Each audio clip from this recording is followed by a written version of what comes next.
Dr. Joe Allen, meeting doctor here. Today I want to talk just briefly about debriefs in aviation. So in aviation, they do something called crew resource management.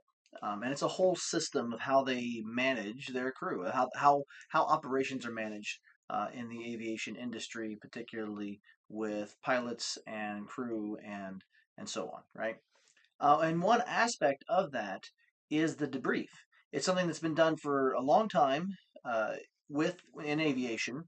It's probably one of the reasons why, in general, planes don't crash, especially with lots of people on them. When it does happen, it's big time news. And part of the reason why that doesn't happen is because they do these debriefs after each flight.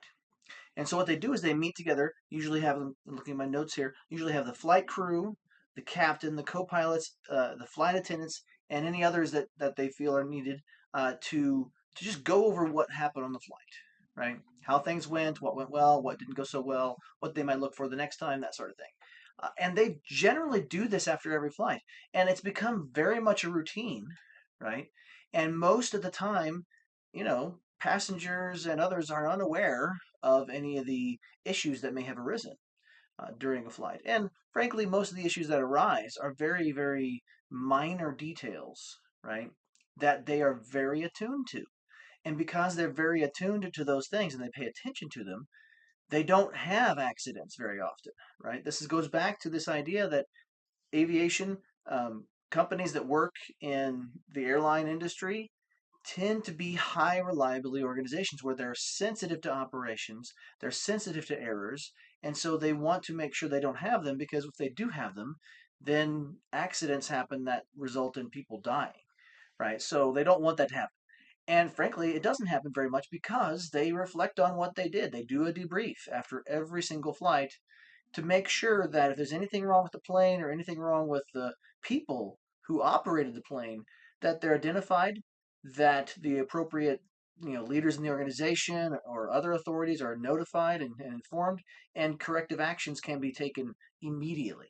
So that way, there's no chance that your plane is not going to get where it needs to go. And that's why sometimes, as a passenger, we may get a little frustrated because you'll get all onto the plane and then they'll kick you out of the plane because something in their checklist as they get started, again, back to crew resource management, says we need to, get right off the plane. Or your flight might get canceled, right?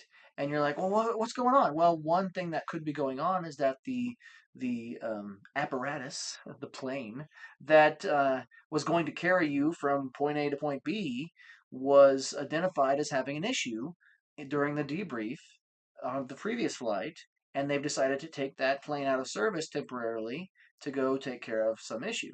I'd much rather they do that than me and my fellow passengers ending up being a grease spot on in the middle of a cornfield somewhere. Don't want that.